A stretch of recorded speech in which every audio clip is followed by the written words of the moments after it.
ہمارا آج کا موضوع مرنے کے بعد کی زندگی کے بارے میں ہے کہ انسان جب فوت ہو جاتا ہے تو اس پر کیا گزرتی ہے، اس کی روح کہاں جاتی ہے، قبر کے عذاب کے بارے میں کہ اس کی حقیقت کیا ہے، پھر جہاں فوتگی ہو ان سے متعلقہ کچھ مسائل۔ بسم اللہ الرحمن الرحیم۔ موت ہر ذی روح کے لیے ہے، خواہ کوئی نیک ہو یا برا ہو، عورت ہو یا مرد ہو۔ اسی لیے ہم دیکھتے ہیں کہ قرآن پاک میں اللہ تعالیٰ حضور صلی اللہ علیہ وسلم سے مخاطب ہو کر فرماتے ہیں انک میت و انہم میتون، بے شک آپ بھی مرنے والے ہیں اور ان سب کو بھی مرنا ہے۔ حالانکہ حضور صلی اللہ علیہ وسلم اللہ تعالیٰ کی مخلوق میں سب سے پیاری ہستی ہے، لیکن ہمیشہ کے لیے زندگی اور بقا صرف ایک ہستی کو ہے اور وہ اللہ سبحانہ و تعالیٰ کی ذات ہے۔ اس کے علاوہ باقی ساری مخلوق کے لیے، خواہ کوئی پیغمبر ہوں، اولیاء اللہ ہوں، کوئی بھی ہوں، یہی فرمایا گیا ہے کل من علیہا فان، کہ اس زمین پر جو کوئی ہے، اس کائنات میں جو کوئی ہے، وہ سب کے سب ختم ہونے والا ہے، فنا ہونے والا ہے۔ قرآن پاک کے 3 مقامات ایسے ہیں جہاں پر فرمایا گیا کل نفس ذائقۃ الموت، ہر شخص کو، ہر نفس کو موت کا مزہ چکھنا ہے۔ اس کا طریقہ کار مختلف ہو سکتا ہے، لیکن دنیا سے روانگی کا وقت، خواہ وہ کسی بھی طریقے سے ہو، خواہ بستر پر ہو، خواہ میدان جنگ میں ہو، یا کوئی ڈوب کر مرے، یا اونچائی سے گر کر مرے، یا کسی درندے کے پھاڑنے سے مرے، یا کسی جانور کے ڈسنے سے، یا کسی بیماری سے، یا بغیر کسی بیماری کے، کوئی بھی طریقہ ہو سکتا ہے، لیکن یہ وقت آنا سب پر ہے، یہ وقت دیکھنا سب نے ہے۔ اللہ سبحانہ و تعالیٰ فرماتے ہیں وَمَا جَعَلْنَا لِبَشَرٍ مِّن قَبْلِكَ الْخُلْدَ، آپ سے پہلے بھی ہم نے کسی انسان کے لیے ہمیشگی نہیں بنائی۔ جو بھی انسان یا جو بھی ذی روح یعنی روح رکھنے والا، خواہ وہ انسان ہے یا جانور ہے یا وہ کوئی پودا ہے، کچھ بھی ہے، اسے پیدا ہونے کے بعد، وجود میں آنے کے بعد جانا پڑا۔ پھر اللہ تعالیٰ قرآن پاک میں ہم سب کو یہ بھی وارن کرتے ہیں قل ان الموت الذی تفرون منہ، آپ ان کو بتا دیجئے کہ وہ موت جس سے تم بھاگتے ہو، جس کا نام نہیں سننا چاہتے، جس کا ذکر نہیں کرنا چاہتے، فإنہ ملاقیکم، تو وہ تم سے خود آ کے ملنے والی ہے۔ تم نہ اس کا ذکر کرو، نہیں اس کی بات کرو، لیکن انہ ملاقیکم، وہ آ رہی ہے۔ جیسے حضرت علی رضی اللہ تعالیٰ عنہ کہتے تھے کہ موت ایسے ہی ہے کہ ایک طرف تمہارا سفر شروع ہو جائے اور ایک طرف سے وہ آ رہی ہو، تو پھر ملاقات تو بہت جلدی ہو جائے گی۔ اب ہوتا یہ کہ جب ایک انسان کی موت کا وقت آتا ہے تو وہ کیا کہتا ہے، کیا سوچتا ہے؟ قرآن پاک میں آتا ہے حتی اذا جاء احدہم الموت قال رب ارجعون، یہاں تک کہ جب ان میں سے کسی ایک کی موت کا وقت آتا ہے تو وہ کہنے لگتا ہے اللہ مجھے واپس بھیج دے، مجھے لوٹا دے، ابھی میں نہیں مرنا چاہتا۔ کیوں؟ لعلی اعمل صالحا، شاید کہ میں اب کچھ اچھے کام کر لوں، فیما ترکت، اس دنیا میں مجھے بھیج دے جس کو میں چھوڑ چکا۔ کلا، ہرگز نہیں، اب واپسی نہیں۔ انہا کلمتن، یہ تو بس ایک بات ہے، ہوا قائلہا، وہ اس کو کہہ رہا ہے، اس کو پتا تو پہلے ہی تھا کہ جانا ہے، جس کو فکر ہو تو تیاری جلدی کرتا ہے، وہ دیر نہیں کرتا۔ وَمِن وَرَائِهِمْ بَرْزَخٌ إِلَىٰ يَوْمِ يُبْعَثُونَ، اب تو ان کے پیچھے برزخ ہے، یعنی دنیا کا وقت تو ختم ہو گیا، اب اگلا مرحلہ شروع ہو چکا ہے اور یہ قیامت تک چلے گا۔ پھر اسی طرح ایک اور جگہ پر فرمایا وَأَنفِقُوا مِمَّا رَزَقْنَاكُمْ، اور اس سے پہلے پہلے خرچ کر لو، یعنی اللہ کے راستے میں، من قبل ان یأتی احدکم الموت، اس سے پہلے کہ تم میں سے کسی کی موت آ جائے، فیقولا، پھر وہ کہنے لگے رب لولا اخرتنی الی اجل قریب، کہ اے میرے رب تو نے مجھے قریب کی ایک مدت تک اور مہلت کیوں نہ دی، فاصدق، تو میں صدقہ کر لیتا، واکم من الصالحین، اور میں صالحین میں سے ہو جاتا، نیک ہو جاتا۔ تو یہ کیفیت ہوتی ہے انسان کی موت کے وقت کہ ہر شخص کی جب موت آتی تو اس پہ ایک پچھتاوا ضرور آتا ہے، کاش میں نے اپنا یہ وقت ضائع نہ کیا ہوتا، میں اب اگلی دنیا کے لیے کچھ تو کر لیتا۔ اور خاص طور پر جس چیز کا اس کو افسوس ہوگا وہ اس کا مال و دولت ہوگا جس کو اس نے دنیا کے لیے سمیٹا ہوگا۔ حضور صلی اللہ علیہ وسلم نے فرمایا تم میں سے کون ہے جس کو اپنے وارثوں کا مال اپنے مال سے زیادہ پیارا ہو؟ لوگوں نے کہا ہر ایک کو اپنا مال زیادہ پیارا ہوتا ہے۔ آپ نے فرمایا تمہارا اپنا مال تو وہ ہے جو تم نے کھا کے ختم کر دیا، پہن کے پرانا کر دیا، یا پھر آگے بھیج دیا، اور باقی جو کچھ ہے وہ تو وارثوں کا ہے۔ وہ تمہارا نہیں ہے. لیکن ہم میں سے ہر ایک اپنے مال سے زیادہ وارثوں کے مال سے پیار کرتے ہیں. جو ہم نے دوسروں کے لیے چھوڑ کے جانا ہے اس کو زیادہ سنبھالتے ہیں، اور جو اپنے کام آنا ہے یعنی بعض اوقات خود پہ بھی خرچ نہیں کرتے، اپنی ضروریات بھی پوری نہیں کرتے، اور آخرت کے لیے بھی صدقہ نہیں کرتے، اس کو زیادہ حفاظت سے رکھتے ہیں جو دوسروں نے استعمال کرنا ہے. تو اس وقت مرتے وقت انسان کہے گا کاش مجھے تھوڑا سا وقت مل جاتا کہ میں اپنے مال کو کسی اچھے کام میں لگا کر آتا. اب یہ ہے کہ موت سے فرار تو نہیں، تو موت کے ساتھ معاملہ کیا کیا جائے؟ موت کے ساتھ معاملے میں اعتدال برتنا چاہیے. نہ تو اس کو اپنے اوپر طاری کر کے پریشان حال ہونا چاہیے کہ انسان کسی کام کے قابل نہ رہے. یعنی موت کا خوف اپنے اوپر اس طرح نہیں طاری کرنا چاہیے کہ انسان کسی کام کے لائق نہ رہے، کیونکہ بہت سے لوگ ڈپریشن کا شکار ہو جاتے ہیں اور پھر کچھ نہیں کرتے، اپنا وقت ضائع کرتے ہیں. اور نہ ہی اس سے غافل ہونا ہے کہ انسان بالکل بھول کے دنیا میں اتنا محو ہو جائے کہ اس کو کچھ یاد نہ ہو کہ اس کی واپسی بھی ہے. اور مثال کے طور پہ میں یہاں آئی ہوئی ہوں، کوئی دن ایسا نہیں ہوتا کہ مجھے پیچھے کا خیال نہ آئے اور میں گنتی ہوں اتنے دن رہ گئے اب جانا ہے. میں اکثر سفر میں ہوتی ہوں تو میں ہمیشہ اپنے آپ کو نصیحت کرتی ہوں کہ مجھے اس دنیا کے گھر کی واپسی کی تو فکر ہے کہ مجھے جانا ہے، ابھی یہ کرنا ہے، وہ کرنا ہے، فلاں کام کا کیا ہو رہا ہوگا، فلاں چیز کیسے ہو رہی ہوگی، لیکن مجھے اس گھر کی فکر کیوں نہیں آتی؟ جو ہی مجھے خیال آتا میں ساتھ ہی سوچتی ہوں وہاں کی فکر کیوں نہیں؟ کچھ پتا ہے کہ اس سے پہلے وہاں جانا پڑے؟ اس کی تو ہر وقت سوچتے ہیں اچھا اب یہ اتنا رہ گیا، اب سیٹ کنفرم ہو جانی چاہیے، اب یہ بھی، اب ٹائم کیا ہو، وغیرہ وغیرہ، ہر چیز کی تیاری اپنی رکھتے ہیں. لیکن وہاں کے لیے کون سا بیگ پیک کر کے رکھا ہوا ہے، کیا ساتھ رکھا ہوا ہے اپنے لیے کہ وہ وہاں جا کے کام آئے گا؟ یہاں دنیا میں تو اگر کوئی چیز نہ بھی ہو، خالی ہاتھ بھی ہو انسان، تو الحمدللہ بہت سے بہن بھائی، رشتے دار، دوست احباب ہوتے ہیں جو انسان کی مل جل کر ضروریات پوری کر دیتے ہیں. وہاں تو کیا حال ہوگا؟ یوم یفر المرء من اخیہ و امہ و ابیہ و صاحبتہ و بنیہ لکل امرئ منہم یومئذ شأن یغنیہ. جس دن انسان بھاگے گا، یوم یفر المرء من اخی، اپنے ہی بھائی سے. یعنی اگر بھائی ضرورت مند ہوگا تو اس کو بھائی دیکھ کے بھاگ جائے گا کہ میں اس کا کچھ نہیں اب کر سکتا. وہ امہ ہی، اپنی ماں سے. یعنی ماں اگر رو رہی ہے، ضرورت مند ہے، پریشان حال ہے، تو بچے اسے دیکھ کر دوسری طرف منہ موڑ لیں گے کہ اماں ہم سے کچھ مانگ نہ لے. وہ ابھی ہی، اسی طرح باپ کے ساتھ بھی یہی معاملہ کیا جائے گا. وصاحبتی، بیوی کے ساتھ. حالانکہ ایک شوہر دنیا میں اپنی بیوی کی ساری ضروریات پوری کرتا ہوگا، لیکن وہاں ایک پائی کے برابر چیز بیوی کو نہ دے گا، اتنا خود غرض ہو جائے گا. وہ بنی ہی، اور اپنے ہی بیٹے سے. دنیا میں اگر بچوں کو ذرا سی تکلیف ہو تو انسان کہتا ہے کہ اپنا آپ بھی دیکھے تو بچوں کی مشکل آسان کرے، لیکن وہاں بچے رو پکار رہے ہوں گے لیکن ماں بچوں کی طرف بھی نہیں دیکھے گی. کیوں نہیں دیکھے گی؟ لکل امرئ، ہر شخص کو، یوم اذن، اس دن ایسی حالت میں ہر شخص ہوگا، یغنی ہے، جو اسے دوسروں سے بے نیاز کر دے گا. ایسی مصیبت کا وقت آئے گا کہ کوئی کسی کو یاد نہیں کرے گا. تو اس لیے انسان کو نہ تو موت کو بھولنا ہے اور نہ ہی اس کو طاری کر کے بیکار ہونا ہے. حضرت عمر بن عبدالعزیز جب خلیفہ بنے تو اس وقت انہیں فکر ہوئی کہ اب میرے پاس دنیا کی طاقت اور پاور، کیونکہ پاور کا ایک نشہ ہوتا ہے نا، جب انسان کے پاس کوئی عہدہ، اختیار یا کوئی دنیاوی سٹیٹس اس کو ہوتا ہے تو پھر وہ سمجھتے کہ ہر چیز کا مالک میں ہی ہو گیا ہوں.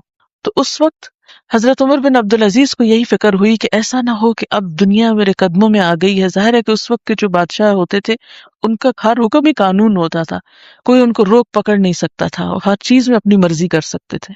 تو اس وقت ان کو یہ فکر ہوا کہ اب کہیں ایسا نہ ہو کہ میں غلطیاں کر جاؤں اور اپنی آخرت کو بھول جاؤں. لہٰذا انہوں نے ایک طریقہ اختیار کیا کہ ہر رات علماء فقہا کو اپنے پاس بٹھاتے اور تھوڑی دیر کے لیے موت کا ذکر ضرور کرتے اور اس کی تیاری کرتے، اور بہت جلد وہ اس کے بعد دنیا سے رخصت بھی ہو گئے. نبی صلی اللہ علیہ وسلم نے فرمایا، الکیس من دان نفسہ وعمل لما بعد الموت. عقل مند اور ہوشیار وہ شخص ہے جس نے اپنے نفس کو قابو میں رکھا اور مرنے کے بعد کے لیے عمل کیا، اور پاگل وہ شخص ہے جس نے اپنے نفس کو خواہشات کا پابند بنایا اور اللہ تعالیٰ کے بارے میں امیدیں رکھتا ہے. یعنی کرتا اس دنیا میں اپنی مرضی ہے اور آخرت کا خیال آتا ہے تو پھر یہی سوچتا اللہ بڑا غفور رحیم ہے، سب ٹھیک ہو جائے گا. ایک شخص نے حضور صلی اللہ علیہ وسلم سے دریافت کیا، یا رسول اللہ صلی اللہ علیہ وسلم، من ازہد الناس، اے اللہ کے رسول صلی اللہ علیہ وسلم، سب سے بڑا زاہد کون ہے لوگوں میں؟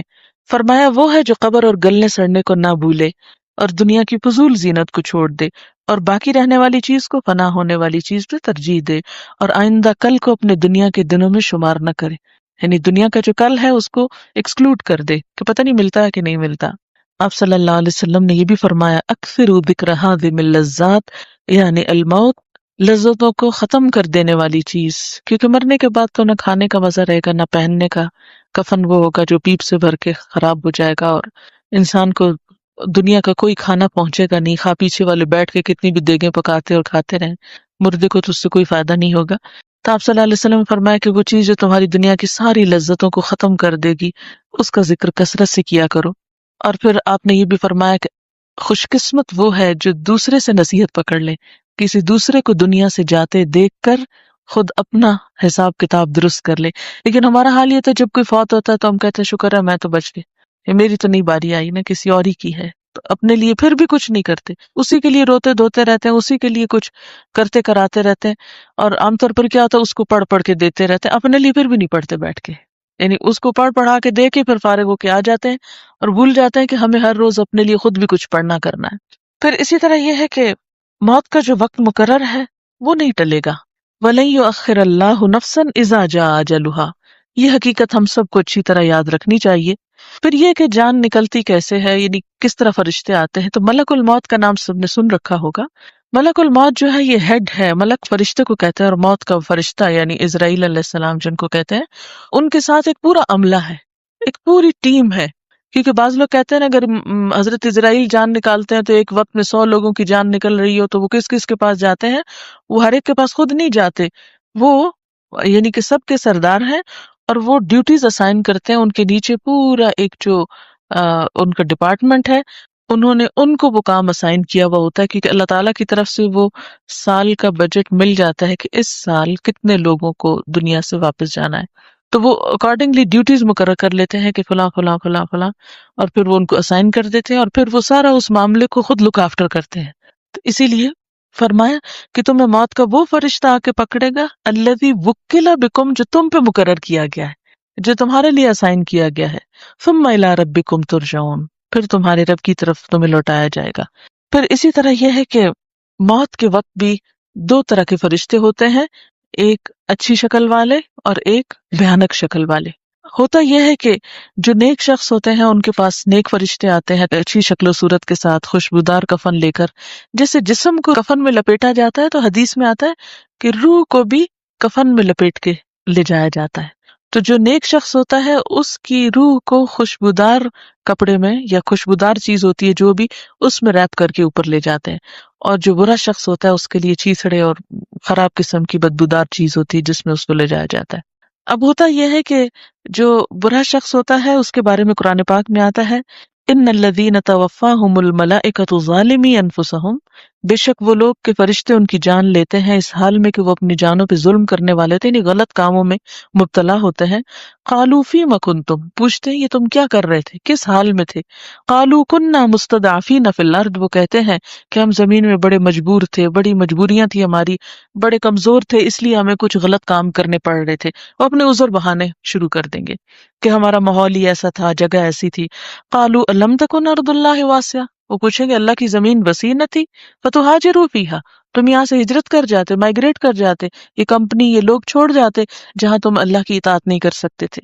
سورۃ الانعام میں آتا ہے وَلَوْ تَرَىٰ إِذِ الظَّالِمُونَ فِي غَمَرَاتِ الْمَوْتِ، کاش تم دیکھ سکتے ظالموں کو جب وہ موت کی ڈبکیاں کھا رہے ہوں گے، غمرات الموت، سکرات الموت میں ہوں گے، وَالْمَلَائِكَةُ بَاسِطُو أَيْدِيهِمْ، فرشتے ان کی طرف ہاتھ پھیلائے ہوئے ہوں گے، اخرجوا انفسکم، ڈانٹ رہے ہوں گے نکالو اپنی جان، الیوم تجزون عذاب الہون، آج تم کو ذلت والا عذاب دیا جائے گا۔ یعنی جو لوگ برے کام کر رہے ہوں گے فرشتے جب ان کے پاس آئیں گے تو ان کو کہیں گے لاؤ دو اپنی جان، آج تمہیں ذلت والا عذاب دیا جائے گا۔ تو آج سے کیا مراد ہے؟ موت کا دن ہی ہے نا۔ بما کنتم تقولون علی اللہ غیر الحق، کیونکہ تم اللہ کے بارے میں ناحق باتیں کہتے تھے، وکنتم عن آیاتہ تستکبرون، اور اس کی آیات کے بارے میں تم تکبر میں مبتلا تھے، یعنی ان کو اپنے شان کے خلاف سمجھتے تھے ان پر عمل کرنا۔ پھر اسی طرح سورۃ النحل میں بھی آتا ہے کہ فرشتے جب آئیں گے ان ظالم لوگوں کے پاس تو وہ ان کے آگے اپنی ڈگیں ڈال دیں گے، یعنی وہ سرنڈر کر دیں گے، اور کیا کہیں گے؟ ما کننا نعمل من سوء، ہم تو کوئی غلط کام نہیں کر رہے تھے، اس وقت بھی اپنی غلطی نہیں مانیں گے، کیونکہ انسان کو عادت ہو جاتی ہے نا. کچھ لوگ برے کاموں پہ اتنے مطمئن ہو جاتے ہیں کہ جھوٹ بول کے اس کی تعویلیں کر لیتے ہیں، دوسرے کی غیبت کر کے اس کے بہانے تلاش کر لیتے ہیں، کسی کی بےزتی کر کے اس کے بہانے تلاش کر لیتے ہیں، حرام کھا کے پھر اس کے لیے عذر تعویلیں تلاش کر لیتے ہیں، اور پھر اپنے آپ کو مطمئن کر لیتے ہیں. تو وہاں بھی وہ کیا کہیں گے؟ ما کننا نعمل من سوء، ہم کوئی برا کام نہیں کر رہے تھے. تو فرشتے جواب دیں گے بلا، کیوں نہیں، ان اللہ علیم، بے شک اللہ جانتا ہے، بما کنتم تعملون، جو کچھ تم کر رہے تھے. فادخلوا ابواب جہنم، چلو جہنم کے دروازوں میں داخل ہو جاؤ. اس سے کیا پتہ چلتا ہے کہ اس روح کو وہاں سے نکال کے فوری طور پر عذاب میں مبتلا کیا جاتا ہے. فادخلوا ابواب جہنم، اب جہنم کے دروازوں میں، موت جو ہے وہ آخرت کا دروازہ ہے، یعنی وہ اس دنیا کی کھڑکی کھل جاتی ہے، ادھر جا رہے. اب ڈفرنٹ دو لائنیں ہیں، یعنی نیک لوگ ایک رستے سے جائیں گے اور برے لوگوں کو دوسرے رستے سے، جس سے وہ سزا کی طرف بھیجے جائیں گے. پھر اس کے بعد نیک لوگ، ان کا کیا انجام ہوگا؟ الذین تتوفاہم الملائکہ طیبین، وہ لوگ کہ فرشتے ان کی جان لینے آئیں گے اس حال میں کہ وہ طیبین یعنی پاکیزہ حالت میں ہوں گے، اچھے لوگ ہوں گے، نیک کام کر رہے ہوں گے. یقولون، کہیں گے سلام علیکم، السلام علیکم. فرشتے آ کے ان کو سلام دیں گے اور کیا کہیں گے؟ ادخلوا الجنت، چلو جنت میں داخل ہو جاؤ. آپ صلی اللہ علیہ وسلم نے فرمایا کہ قبر جو ہے یا تو یہ جنت کے باغوں میں سے ایک باغ ہے، یہ جہنم کے گڑھوں میں سے ایک گڑھا ہے، یعنی یا تو اس کا دروازہ کھلتا ہے یا اس کا کھلتا ہے. تو وہی سے فیلنگ جو ہے وہ شروع ہو جاتی. تو یہاں نیک لوگوں کی روحیں جب قبض کریں گے تو ان کو کہیں گے کہ چلو تم جنت میں داخل ہو جاؤ. کیوں؟ بما کنتم تعملون، بوجہ اس کے جو تم عمل کرتے تھے، یعنی تمہارے اپنے ہی کام ہیں ان کی وجہ سے. اچھا، سورۃ الواقعہ میں آتا ہے فلولا اذا بلغت الحلقوم، پھر کیوں نہیں جب جان حلق کو پہنچ، حلقوم کہتے ہیں حلق کو، وانتم حینئذ تنظرون، اور تم سب اس وقت دیکھ رہے ہوتے ہو مرنے والے کو، یعنی تم دیکھ رہے ہوتے کہ اب یہ اس کی سانس گلے میں آ گئی. وَنَحْنُ أَقْرَبُ إِلَيْهِ مِنْكُمْ، اور ہم تمہاری نسبت اس کے زیادہ قریب ہوتے ہیں. یعنی تم حالانکہ فزیکلی اس کے پاس ہوتے ہو لیکن اب وہ تمہارے پاس نہیں ہے، اب وہ تمہاری نسبت ہمارے قریب زیادہ ہے.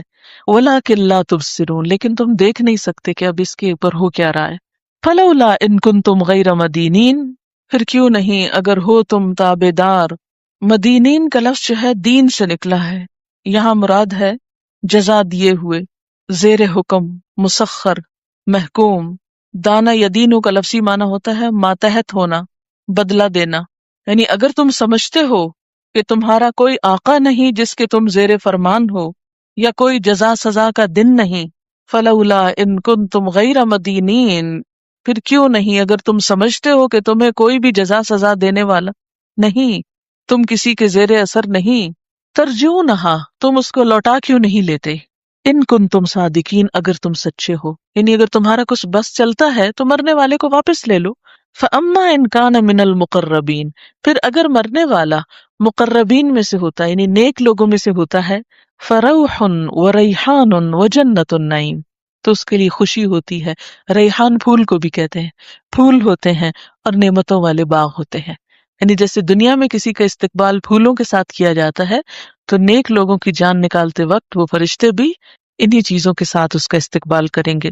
وَأَمَّا إِن كَانَ مِنْ أَصْحَابِ الْيَمِينَ، پھر اگر وہ دائیں ہاتھ والوں میں سے ہوتا ہے یعنی اعلیٰ درجے سے ذرا کم درجے والا نیک ہوتا ہے، فَسَلَامٌ لَكَ، اس کو بھی سلام دیا جاتا ہے. مِنْ أَصْحَابِ الْيَمِينَ، خوشخبری سنائی جاتی ہے کہ تم دائیں ہاتھ والوں میں سے ہو. وَأَمَّا إِن كَانَ مِنَ الْمُكَذِّبِينَ الضَّالِّينَ، اور اگر وہ جھٹلانے والوں گمراہوں میں سے ہو، فَنُزُلٌ مِّنْ حَمِيمٍ، تو اس کی مہمانی کھولتے پانی سے ہوتی ہے. وَتَصْلِيَةُ جَحِيمٍ، اور جہنم میں داخلہ ہو جاتا ہے. ان ھذا لہو حق الیقین، بے شک یہ بات البتہ یقینی حق ہے، یعنی اس کی سچائی میں کوئی بھی شبہ نہیں. پھر اس کے بعد آپ دیکھیے کہ سورۃ قاف میں اللہ تعالیٰ فرماتے ہیں وجاءت سکرۃ الموت بالحق، اور آ گئی موت کی بے ہوشی حق لے کر. تو اس سے یہ پتہ چلتا ہے قرآن پاک کی آیت سے کہ موت کے وقت جو مرنے والا ہے اس میں ایک بے ہوشی کی کیفیت ہوتی ہے. وہ بے ہوشی جو جس کو آپ قومے میں ہونا کہہ سکتے ہیں، وٹ ایور جو بھی دنیا میں نام دیں آپ اس کو، لیکن وہ جو بے ہوشی ہے موت کی بے ہوشی، اس میں انسان کا دنیا سے رابطہ، اس کی سینسز ختم ہو جاتی ہیں، وہ دنیا کی چیزوں سے اس کی دلچسپی اور اس کی انٹرسٹ جو ہے وہ سب کچھ ختم ہو کے رہ جاتا ہے.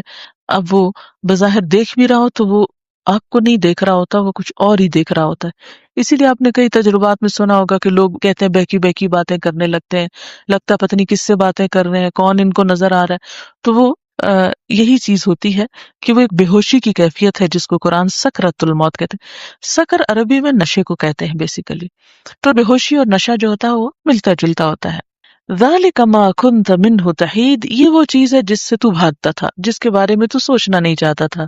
پھر سورۃ القیامہ میں فرمائے کلا، ہرگز نہیں، اذا بلغت التراقی، جب جان حلق کو پہنچ جاتی۔ تراقی ترکوا کو کہتے ہیں، یہ جو ہنسلی کی ہڈی ہوتی ہے نا، یہ اوپر گلے کی ہڈی جو ہوتی ہے، یعنی یہاں تک جب جان آ جاتی ہے۔ وقیلا، اور اس وقت سب کہنے لگتے ہیں من راق، ہے کوئی دم کرنے والا، یعنی دوائیاں کام کرنا چھوڑ دیتی ہیں تو پھر کہتے ہیں ہے کوئی جھاڑ پھونک کرنے والا۔ وظن انہ الفراق، اور انسان سمجھ لیتا ہے کہ اب جدائی کا وقت آ گیا، یعنی اس وقت انسان کو پتہ چل جاتا ہے کہ اب میں نے دنیا میں نہیں رہنا۔ والتفت الساق بالساق، اور پنڈلی سے پنڈلی لگ جاتی ہے۔ الی ربک یومئذ المساق، آج تیرے رب کی طرف روانگی کا وقت آ گیا، گویا رب سے ملاقات کا وقت آ گیا۔ اس کے بعد یہ ہے کہ ایک اور صورت میں اللہ تعالیٰ فرماتے ہیں والنازعات غرقا، یعنی فرشتے کیسے جان لیتے ہیں۔ یہ میں نے احادیث سب چھوڑ دی، صرف قرآن کی آیتیں لی ہیں۔ ان چیزوں کی ڈیٹیل احادیث میں بہت لمبی چوڑی ملتی ہے، ایک ایک چھوٹا چھوٹا سٹیپ بتایا گیا۔ قرآن پاک تو ایک کلو دیتا ہے نا، ایسا ہوتا ہے ایسا ہوتا ہے۔ اب جیسے بے ہوشی کا لفظ آیا ہے، یا فرشتوں کے جان لینے کا، یا سلام کرنے کا، وغیرہ وغیرہ، لیکن اس میں صرف بڑی بڑی باتیں مگر ڈیٹیل احادیث سے ملتی ہیں۔ میں نے ان کو اس وقت چھوڑ دیا ہے کیونکہ ٹائم کی کمی ہے۔ بہرحال فرشتے جان کس طرح لیتے ہیں، قرآن پاک میں آتا ہے والنازعات غرقا، قسم ہے ان فرشتوں کی جو ڈوب کر کھینچتے ہیں، یعنی جسم کے اندر گھس جاتے ہیں اور جا کے وہاں سے جیسے روح کو چن لیتے ہیں، پکڑ کے لے آتے ہیں۔ اصل میں ہم روح کو ڈسکرائب نہیں کر سکتے، ابھی تک یہ کوئی بھی نہیں کہہ سکا کہ روح ہے کیا۔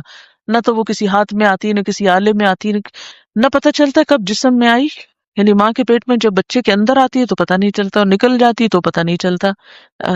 لیکن فرشتے لیتے کس طرح جان، والنازعات غرقا، غرق ہوتے ہیں، اندر ڈوب جاتے ہیں۔ والناشطات نشطا، اور تیزی سے جاتے ہیں۔ والسابحات سبحا فالسابقات سبقا، اور آہستگی سے نکال کے لے جاتے ہیں اور تیزی سے وہ اللہ تعالیٰ کا حکم جو ہے وہ مانتے ہیں۔ اس میں یہ ہے کہ جو نیک شخص ہوتا ہے اس کی جان جب نکالی جاتی ہے تو اس وقت اس کو فرشتے آ کے سلام کرتے ہیں، اور ایک اور جگہ پر آتا ہے فرشتے آ کے کہتے ہیں یا ایتھا النفس المطمئنہ، اے نفس مطمئنہ۔ مطمئنہ کا مطلب کیا ہے کہ ایک شخص جو اپنے فرائض پورے کر رہا ہو، ذمہ داریاں ادا کر رہا ہو، تو دنیا میں اس کو ایک خاص قسم کا اطمینان نصیب ہو جاتا ہے۔ یہ دین پر عمل کرنے کی ایک فوری جزا ہوتی ہے جو دنیا میں انسان کو ملتی ہے۔ اور ایسا شخص وہ ہے جو موت کی تیاری کیے ہوئے ہے، اس کو ایسی پریشانی نہیں ہوتی کہ اچانک کوئی چیز آ گئی، وہ پریپیئرڈ ہے کہ اس نے جانا ہے۔ تو وہ جب فرشتے آتے ہیں تو یا ایتھا النفس المطمئنہ، اے مطمئن روح، ارجعی الی ربک، اب واپس چلو اپنے رب کی طرف، راضیۃ مرضیہ، تم اپنے رب سے راضی ہو اور رب تم پہ راضی ہے، اس کو خوشخبری سنا دیتے ہیں۔ اور پھر وادخلی فی عبادی، آؤ میرے بندوں میں داخل ہو جاؤ۔ وہ بندے کون سے؟ جو نیک لوگ پہلے کے جا چکے ہیں۔ فادخلی جنتی، اور میری جنت میں داخل ہو جاؤ۔ تو گویا وہ جنت کون سی ہے؟ دراصل وہ جہاں بھی اس کی روح اور قبر میں وہ ہوتا ہے انسان، اسی کو ایک طرح سے وہ جنت کا حصہ بنا دیا جاتا ہے، جنت سے ایک کنیکشن بحال کر دیا جاتا ہے۔ پھر اسی طرح یہ ہے کہ آپ صلی اللہ علیہ وسلم نے یہ بھی فرمایا کہ جو شخص اللہ کی ملاقات کو پسند کرتا ہے تو اللہ تعالیٰ بھی اس سے ملنا چاہتا ہے، اور جو اللہ تعالیٰ کی ملاقات کو پسند نہیں کرتا اللہ تعالیٰ بھی اس سے نہیں ملنا چاہتا۔ تو حضرت عائشہ نے کہا کہ ہم سب موت کو تو ناپسند کرتے ہیں، اس کا مطلب ہے کہ ہم اللہ تعالیٰ سے نہیں ملنا چاہتے۔ فرمایا نہیں، یہ بات نہیں ہے۔ مومن کے پاس جب جان لینے کے لیے فرشتے آتے ہیں تو اس کو خوشخبری سناتے ہیں، اس کو آگے بتاتے ہیں کہ تم دائیں ہاتھ والوں میں سے ہو یا جنت کی طرف چلو۔ تو اب ہوتا کیا ہے کہ بشر برضوان اللہ و کرامتی، اس وقت جب اس کو پتا چلتا ہے کہ اللہ اس سے راضی ہے، راضیۃ مرضیہ کی بات آ گئی، تو اس وقت اس مرنے والے کے نزدیک سب سے زیادہ اس بات کی تمنا ہوتی ہے کہ میں جلدی اپنے رب سے جا کے ملوں۔ اسے دنیا سے کوئی دلچسپی اور غرض نہیں رہتی، کوئی چیز اس کو پسند نہیں ہوتی، اور نہ ہی اسے دنیا چھوڑنے کا پھر غم آتا ہے، کیونکہ اس کو وہ چیز مل گئی جس کا وہ متلاشی تھا، جس کے لیے وہ کوشاں تھا، جس کی وہ تمنا اور آرزو رکھتا تھا، جس کے وہ انتظار میں تھا کہ میرا رب مجھ سے راضی ہو جائے۔ جو ہی اس کو جس مومنٹ پہ اس کو خوشخبری ملتی ہے تو وہ اس کے نزدیک پھر اس سے زیادہ پیاری چیز کوئی نہیں ہوتی کہ اب اللہ تعالیٰ سے ملاقات کا وقت آ جائے. اور اسی طرح جو برا شخص ہوتا ہے جب عذاب کے فرشتے اس کے پاس آتے ہیں تو پھر اللہ سے ملاقات سے بڑھ کر کوئی چیز اس کو ناپسندیدہ نہیں ہوتی، کیونکہ اب وہ اللہ تعالیٰ کو فیس نہیں کر سکتا. تو وہ کہتا ہے کہ میں اللہ تعالیٰ سے اب ملنا نہیں چاہتا. تو اللہ تعالیٰ فرماتے ہیں جو مجھ سے ملنا چاہتا ہے میں بھی اس سے ملنا چاہتا ہوں، جو مجھ سے نہیں ملنا چاہتا میں بھی اس سے نہیں ملنا چاہتا. یعنی وہ پھر ایک ناراضگی کی کیفیت آ جاتی ہے. قرآن پاک کی ایک آیت میں آتا ہے یثبت اللہ الذین آمنوا بالقول الثابت فی الحیات الدنیا وفی الآخرہ. ایمان والوں کو اللہ تعالیٰ پکی بات کے ساتھ مضبوط رکھتا ہے دنیا کی زندگی میں بھی اور آخرت میں بھی. اب یہ دنیا کی زندگی میں مضبوطی کا کیا مطلب ہے کہ جو شخص سچے دل سے لا الہ الا اللہ پڑھتا ہے تو پھر وہ اس پہ جم جاتا ہے. دنیا کی کوئی چیز اس کو اس سے نہیں ہلا سکتی، نہ کسی مال کی لالچ، نہ دنیا کے کسی درجے اور آنر یا کسی بھی چیز کی لالچ اس کو اس رستے سے نہیں گھیرتی. اسی طرح کوئی بڑی سے بڑی آزمائش اس کو اس رستے سے نہیں ہٹا سکتی.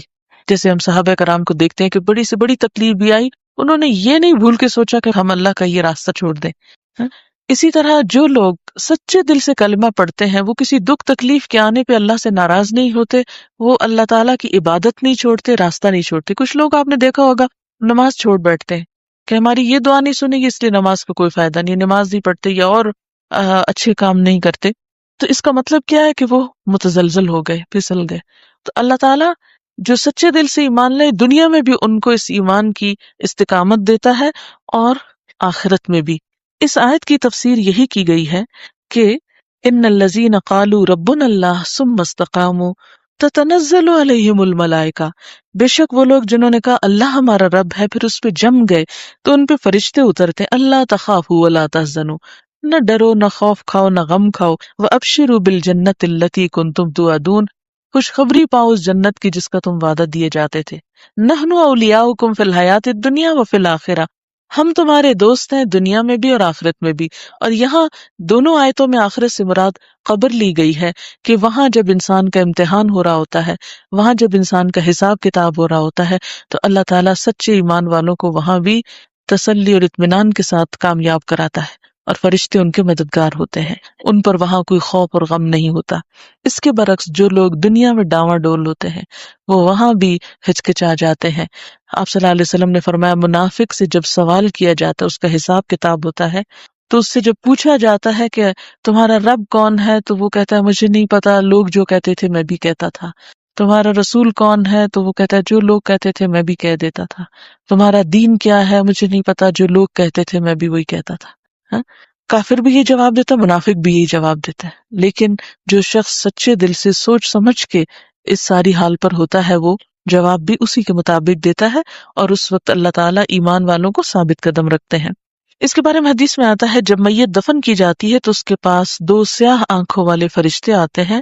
ان میں سے ایک کا نام منکر اور دوسرے کا نکیر ہے. دونوں اس سے پوچھتے ہیں تم اس آدمی یعنی محمد صلی اللہ علیہ وسلم کے بارے میں کیا کہتے ہو؟ وہ کہتا ہے وہ اللہ کے بندے اور رسول ہیں. فرشتے جواب میں کہتے ہیں ہمیں پتا تھا تم یہی جواب دو گے. پھر اس کی قبر 70 ہاتھ فراخ کر دی جاتی ہے، اسے روشن کیا جاتا ہے.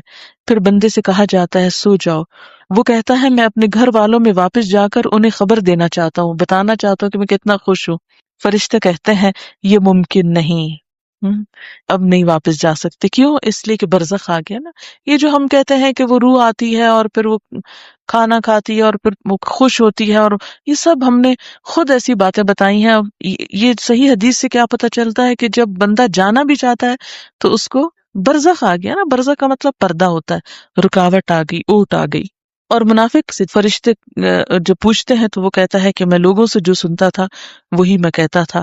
تو اس پر زمین کو حکم دیا جاتا ہے تنگ ہو جا، اور وہ اس پہ تنگ ہو جاتی ہے اور اس کی پسلیاں ایک دوسرے میں گھس جاتی ہیں، اور منافق اپنی قبر میں اسی طرح قیامت تک عذاب میں مبتلا رہتا ہے. کچھ لوگ یہ کہتے ہیں کہ قرآن پاک میں کہاں قبر کے بارے میں لکھا ہوا ہے، یا برزخ میں کچھ سزا ہوتی ہے یا جزا ہوتی ہے، یہ کہاں لکھا ہوا ہے؟ تو اس کے لیے سورۃ المؤمن کی آیت 45 اور 46 ہے.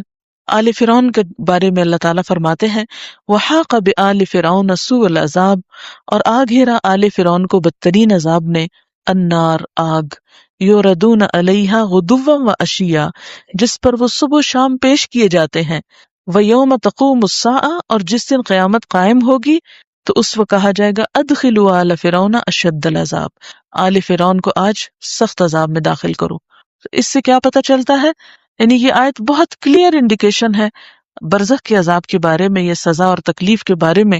اس کے لیے قبر کا لفظ ہم اس لیے استعمال کرتے ہیں کہ ہماری فزیکل آنکھیں جو ہیں جسم کو قبر میں جاتے ہوئے دیکھتی ہیں، بہرحال روح جہاں بھی ہوتی ہے اس کا جسم کے ساتھ ایک کنیکشن ہوتا ہے، وہ انسان کو تکلیف یا خوشی دونوں کی فیلنگ ہوتی ہے، یہی ہمیں صحیح احادیث سے پتہ چل جاتا ہے۔ اب بعض لوگ کہتے ہیں وہ تو مٹی ہو گیا، بات یہ ہے کہ ہم تو بنے ہی مٹی کے ہیں، وہ مٹی کا بت بنا رہے یا وہ پھیل جائے، وہ اس سے کیا فرق پڑتا ہے؟ اور ہڈیاں تو انسان کی کسی نہ کسی طریقے سے بچی ہوتی ہیں، کوئی نہ کوئی۔ تو جیسے سورج کتنا دور ہے ہم سے، لیکن ہم یہاں ہوتے ہیں، زمین پہ ایک ذرہ بھی ہوتا ہے تو سورج کی کرن اس کے اوپر پڑتی ہے تو وہ چمک اٹھتا ہے اور ایک اور شعاع بن جاتی ہے، تو اس ذرے کا کنیکشن سورج کے ساتھ ہے تب یہ چمک رہا ہے۔ تو بالکل روح ہماری جہاں بھی ہو اس کا تعلق جسم کی کسی بھی حصے کے ساتھ ہے، خواہ وہ ذرے کے برابر ہے، تو وہ صحیح عقیدہ اس کے بارے میں یہی کہ عذاب جو ہے جسم اور روح دونوں کو محسوس ہوتا ہے، دونوں کی جگہ مختلف چاہے ہو لیکن پھر بھی ان کا باہم ایک لنک باقی رہتا ہے۔ پھر اسی طرح قرآن پاک کی ایک اور آیت میں آتا ہے سنعذبہم مرتین ثم یردون الی عذاب نظیم، ہم ان کو 2 بار سزا دیں گے پھر وہ بڑے عذاب کی طرف لوٹائے جائیں گے۔ تو یہ 2 بار سزا کے بارے میں تفسیر میں آتا ہے کہ ایک بار تو دنیا میں کافروں کو سزا دی جائے گی، دوسری بار قبر میں، اور پھر بڑے عذاب یعنی قیامت کے دن وہ آئیں گے۔ پھر اسی طرح ایک اور آیت ہے سورۃ الانفال کی آیت نمبر 50 اور 51، اس میں بھی ایک کلو ملتا ہے، اور کاش تم اس وقت کی کیفیت دیکھو جب فرشتے کافروں کی جان قبض کرتے ہیں، ان کے چہرے اور پہلوؤں پہ مارتے ہیں۔ اب دنیا میں ہم نے کبھی کسی کو دیکھا مار پڑتے وقت، جان نکلتے وقت؟ کہتے ہیں کہ اب عذاب آگ کا مزہ چکھو، یہ اس بد کرداری کی وجہ سے ہے جسے تمہارے ہاتھوں نے آگے بھیجا، بے شک اللہ بندوں پہ ظلم کرنے والا نہیں ہے۔ تو اس سے بھی یہ پتہ چلتا ہے کہ برے لوگوں کے لیے موت کا دن سزا کا دن ہوتا ہے، اور وہیں سے وہ چیز شروع ہو جاتی ہے۔ پھر اسی طرح ہم دیکھتے ہیں کہ آپ صلی اللہ علیہ وسلم نے فرمایا کہ قبر یا تو جنت کے باغوں میں سے ایک باغ ہے یا جہنم کے گڑھوں میں سے ایک گڑھا ہے۔ اور سب سے بڑی بات یہ ہے کہ ہم چونکہ اللہ کے رسول صلی اللہ علیہ وسلم پر ایمان رکھتے ہیں تو غیب کی وہ خبریں جو آپ نے وحی کے ذریعے ہمیں دی قرآن پاک کے علاوہ صحیح احادیث سے جو ثابت ہے، ان کو بھی ہمارے اوپر ماننا لازم ہے۔